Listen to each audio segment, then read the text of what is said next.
I had called an ex-girlfriend who lived in Paris and said, you know, I've just been assigned to Charmin toilet paper account. I'm a bit depressed. She says, why don't you quit your job? You're too good for that. Meet me in Paris and we'll go across the Sahara Desert. That's something I've been planning to do. Now, I had never been to Europe before. So I bought a $165 round trip, good for a year, Icelandic Airlines ticket. And on the following Friday, I was on a plane, flew to Luxembourg, met her in Paris, and we went down through, you know, France and Spain and into North Africa. And we kind of split up after a few weeks. But I kept going across the Sahara Desert, and then I hitchhiked all over Africa, went up into Europe. Spent a lot of time, spent a summer in Berlin, and then I decided I would go on to India, which I did, and sort of hitchhiked or rode on tops of trucks and everything across Turkey and Iran, and ended up in Afghanistan, and decided I wanted to live there. I was then, 27 years old. 26 years old, and I've decided to live there in India, and I started a company and spent 8 years living in that part of the world. I started a business and ran it. We used to design and make clothing and sell it to stores like Bloomingdale's and Robinson's and Bergdorf's and small boutiques in the U.S. and other places. I mean, it was sort of the birth of air freight had just started, so you could make something in New Delhi for $6 and a day later sell it for $30. It seemed like kind of a magic thing to be able to do, and it afforded me to live there, have an interesting life, travel around a lot, and make some money.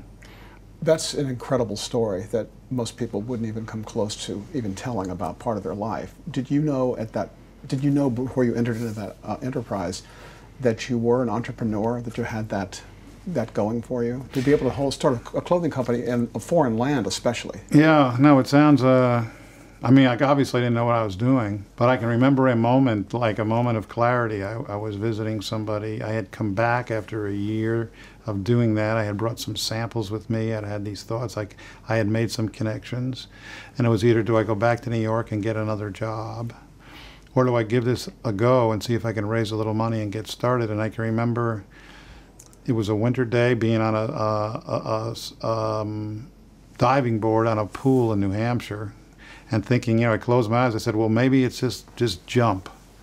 You don't know what's going to happen. Maybe if I just do this, it will lead to other things, and things I can't even imagine. And it seemed to be the more interesting path, and what do I got to lose? I'm young. So I went for it.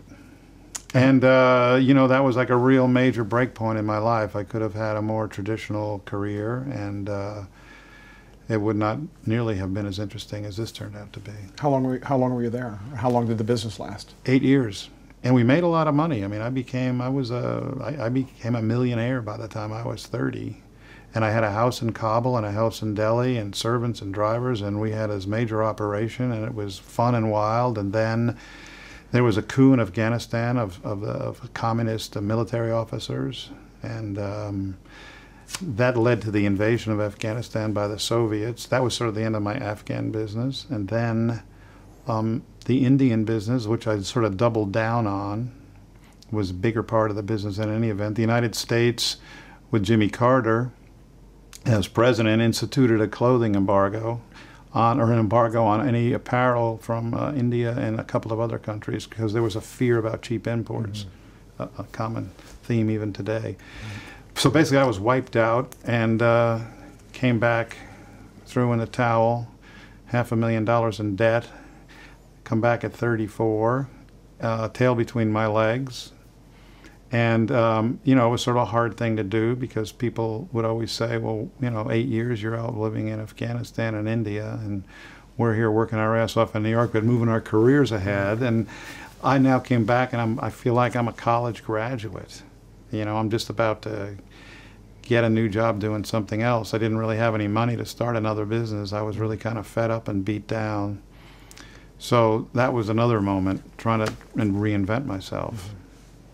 Was it difficult to get back into kind of I mean, it's almost like you're out of the loop in terms of entertainment, advertising, television. Out of the loop would be an understatement. They didn't even have TV in either of these countries. They had a little bit of TV in India. God knows I didn't have a TV. So I was out of it, totally. So I decided I would very methodically go about trying to think of a career change for myself that would allow me to feel the same kind of passion and enjoyment I got out of my last career, and I would be willing to start at the bottom. And I went out and did something I'd never done before. I bought a self-help book. It was the first edition of What Color Is Your Parachute, which is a book that's still out there today.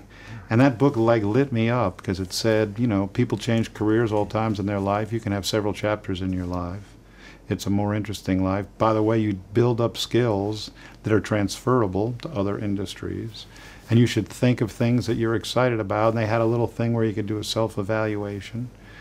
And then a lot of tips on how to look for jobs once you determine what you want. But the main thing was find something you love and have a passion for. So in doing this evaluation, it came down to music and entertainment. My brother at the time was an executive in the movie industry, in the music business. Mm-hmm. That was the 70s, so he was always riding around in limousines. That was when the golden days. And he said, I could do this. This looks pretty easy.